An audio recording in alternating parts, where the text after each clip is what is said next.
Hi, Michael Bettine here once again. Today, for what I think is a really important thing to discuss. And that's about telling the truth. That's about knowing the truth. We live in this whole fake society today. We have virtual this and virtual that. We have memes that say all kinds of crazy stuff that isn't true.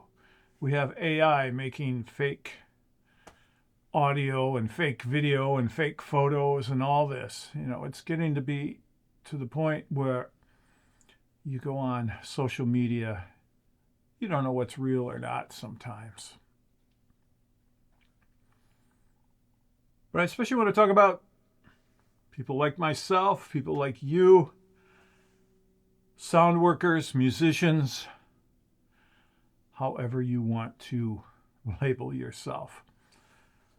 I think it's important to know what you're talking about, especially if you are someone who is a respected member of the community, because the things you say, people will believe and they will take as being truthful. So something came across my Facebook feed a few days ago. I'm not going to name the person. I'm not here to out them or to vilify them or anything like that. But this came across my feed, and it is somebody who is knowledgeable and very respected in the gong and sound community. They do a lot of teaching and playing and stuff like that. So they have a pretty high reputation, and they are looked upon that way. They are respected and they are admired, and they are looked upon as somebody who knows what they are talking about. Well, I'm going to read this, the complete post that they put up, and I want to talk about my response to it, which I posted afterwards. But again, this is somebody who is very respected in the community and supposedly knowledgeable, yet the bulk of what they're saying here is so far from being true. All I can think of is either they don't know any better. It's possible. But I would think somebody who is that, I hate to say high up, but somebody who's been playing gongs for as long as they have been, and who is that well respected in the community, should know this stuff here. Either they're ignorant of it, they don't know that what they're saying is not correct, or maybe B, they just didn't want to research it to find out if it was correct, or maybe even C, they don't care because they're just trying to get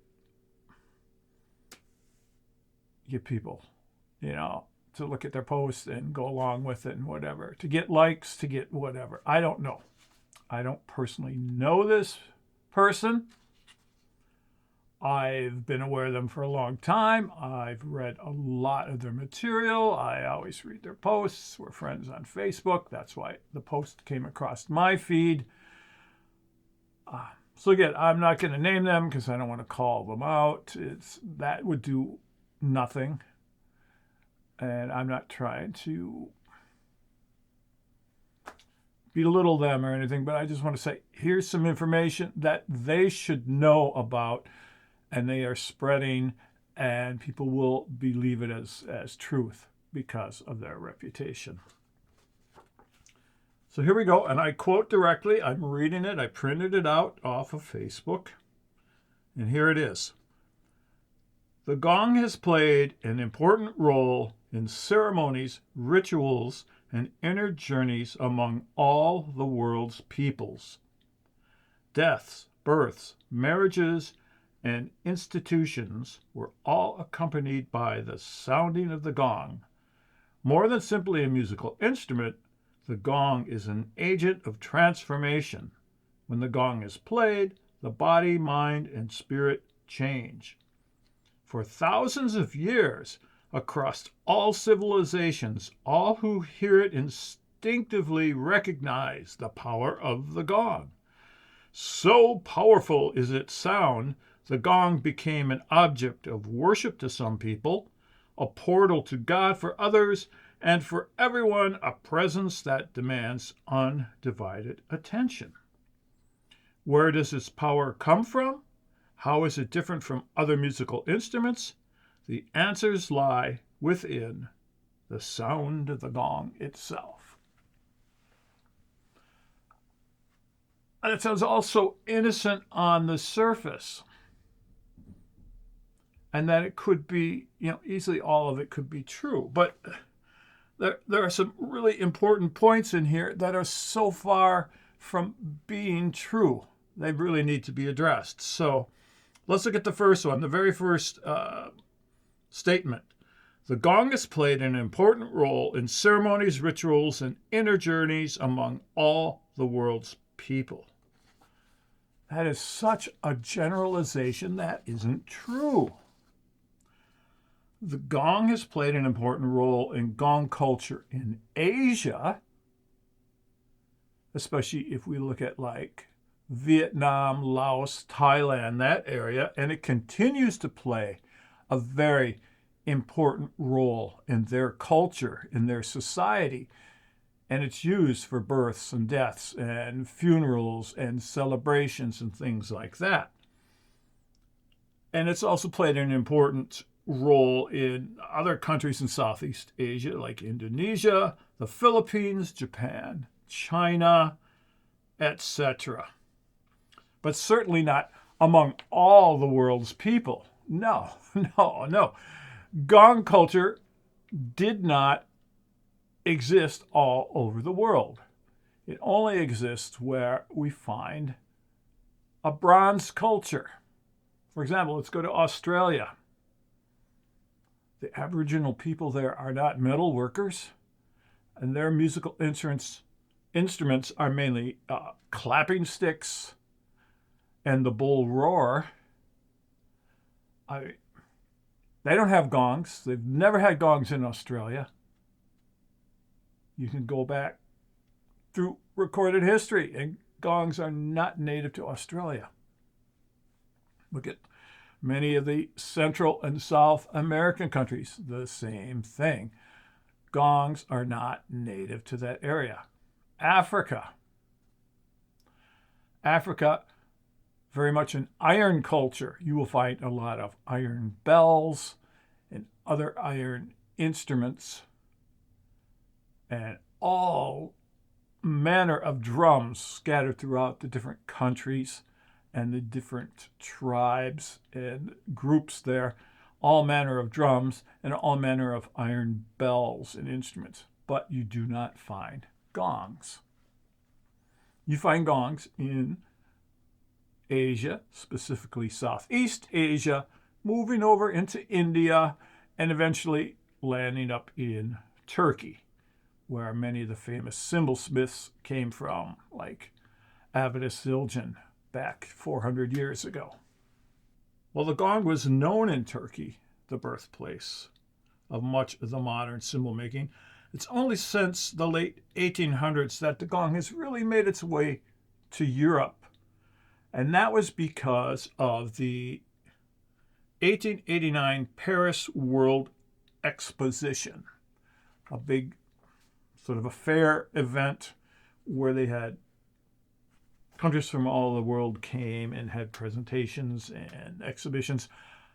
A gamelan group came from, I believe, Bali. And various composers like Debussy and others saw and experienced the gamelan with its metallophones and gongs for the first time and marveled at the sound and were greatly influenced by it. So this was just like 136 years ago. It's not that long ago. Composers after that started using gongs, mainly as accents in the music.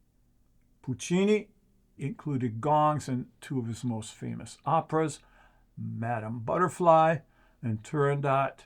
He even had the Italian bell and organ pipe manufacturers there who eventually became UFIP.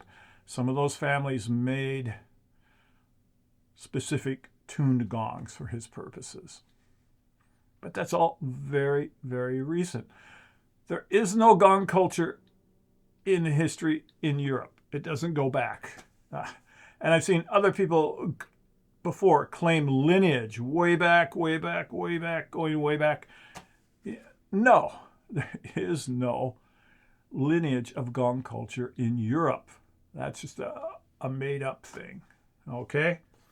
So it's only in the past, like I said, like 136 years since the Paris exhibition. The only true gong culture lineage is in Southeast Asia. And there are plenty of videos on YouTube you can look up. Look up gongs in Vietnam, gongs in Laos, gongs Thailand, thing like that. There are some cultural ones from the actual like tourist bureaus in those countries. There are ones by ethnomusicologists and various ones out there. And you can learn a little more about gong culture.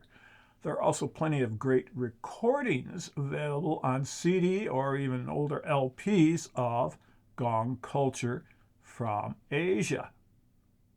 And you can look those up and find them. But no, there's this idea that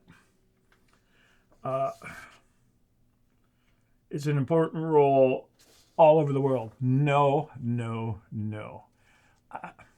And this is something this person should know. I would expect that they should have done the research. They should have gone through the history of gongs and gong culture. Okay, the next part is, you got to do your research, before you say stuff like this. For thousands of years, another quote, for thousands of years, across all civilizations, all who hear it instinctively recognize the power of the gong. For thousands of years. No. People in Europe didn't really hear the gong until 100 and some years ago. Maybe some explorer who had ventured to Asia, some trader might have brought a gong back with them, but it wasn't exposed to the general public and everybody knew about it. No, same thing here in America.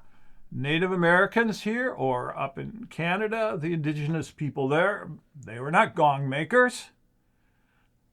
Down in Mexico, no, they don't have gongs. Central America, no. So nobody here on the North American or Central American continent has known about and experienced and thrilled at the sound of gongs for thousands of years. It just is not true. So do your research before you make such generalized statements to the public on a major social media platform like Facebook or Instagram or something. Know what you're talking about, man. I mean, people are going to see this and believe it, and they're going to pass it on and pass it on and pass it on, and it'll become a meme like the Edgar Cayce one, that sound is the medicine of the future, which Edgar Cayce never said. And my good friend and colleague Mitch Schnur contacted the Edgar Cayce Institute, who is in charge of all of his materials and everything, and they looked through all their files and could not find any statement like that. Cayce never said that.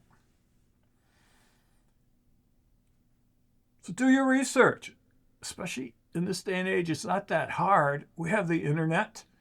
You can have access to so many things, different universities, all kinds of things. It takes time. I'll admit it. I do research all the time. And Yeah, you're not just going to go on the internet for 5 minutes and say, well, I did my research, so I know what's going on. You have to dig. You have to read things. You have to find books and read books. You have to find papers and read papers, magazine articles. You have to speak to people sometimes and get their story directly. Yeah, research takes a lot of effort. But it's worth it in the end if you get the true and full story. And it's worth it if you're going to pass that story on because you are passing on the right thing. Now, I'm not the greatest researcher in the world. I'm not an academic. I'm not a professor. I'm not like that. But I do endeavor to do the best research I can and to understand various things. If I see something and I'm going like, is this true? I'm not sure. I try to look into it and find out before I spread it all over as gospel, like, this is true, pay attention to this. And then, I would hate later to find out it's not true. It's like writing books. I'm currently in the midst of writing a couple of new books. And that takes time because I'm researching all the information, all the quotes, all the things like that. I'm gathering extensive footnotes. Like my last book, The Way of the Gong, I included, I think, almost 100 footnotes in there to point out to original sources that I got the information from and to point out, other things. It's important to do. Research takes time.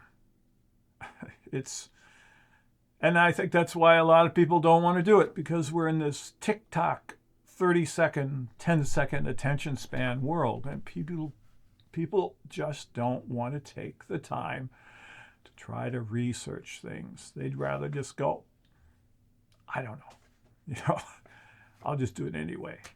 I remember one time somebody posted something and I responded to them. I said, this is just not true. And I gave them links and information pointing to how this wasn't true, pointing to the real information. And their response was, quote, I don't care. It sounds good, so I'm just going to use it anyway. That's what we're up against. People don't care anymore.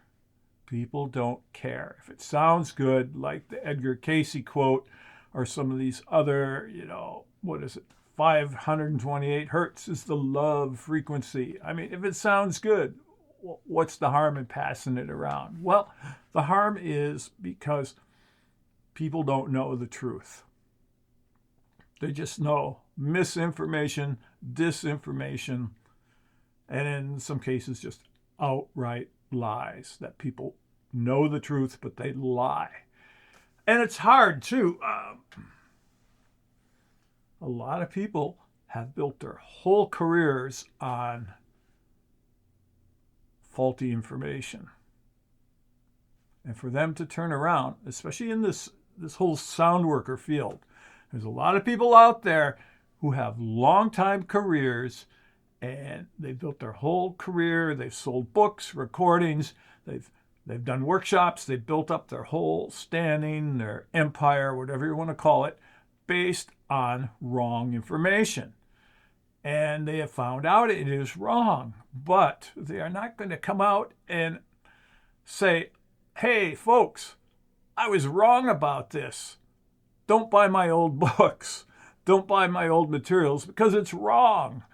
I've got this new information, and this is the truth. People are not going to do that because they're so financially dug into it, It's their career. They're not going to shoot themselves in the foot with the truth. Unfortunately, they're not. So it's really, really a tough thing. But do your research, okay? Don't just look at stupid memes on Facebook and go, oh, that's what it is. All these fake quotes from Nikola Tesla and Albert Einstein and other people. I mean, I've looked up a lot of those. I've tried to find original sources, go back through books and books, and so many of them, they're just not true. Somebody just comes up with a good quote and puts a name on it, and then people go, oh, it says Tesla, it must be true, So, find the truth. Uphold the truth. Insist on the truth. Insist on the truth from others around you. And we'll lift up our whole community, our whole sound worker, musician community, if we do that. We need higher standards. We really do. I was just out in Pennsylvania teaching at Gong Camp and teaching at another place, another sound school, and it was great. And everybody there was open to hear what, as far as I know, that I'm teaching is the truth. And I always endeavor, when I come up with new programs that I'm talking about and new things that I'm working with people on, that it is, to the best of my knowledge, the truth, and not just some funky thing that I found out on the internet. Okay, enough of a rant here. But really, hold yourself to a high standard and hold others around you to that same high standard. This is all important to me, all these instruments and making sounds and all that. It's extremely important to me. I've been doing it for 50 years. I've been doing it longer than that, but I've had gongs for 50 years and then bowls and bells and everything else. And it's important to me. I've built my whole career on it. But I've always endeavored to speak the truth. Okay. Have a good day. And, try researching something. Okay. We'll see you.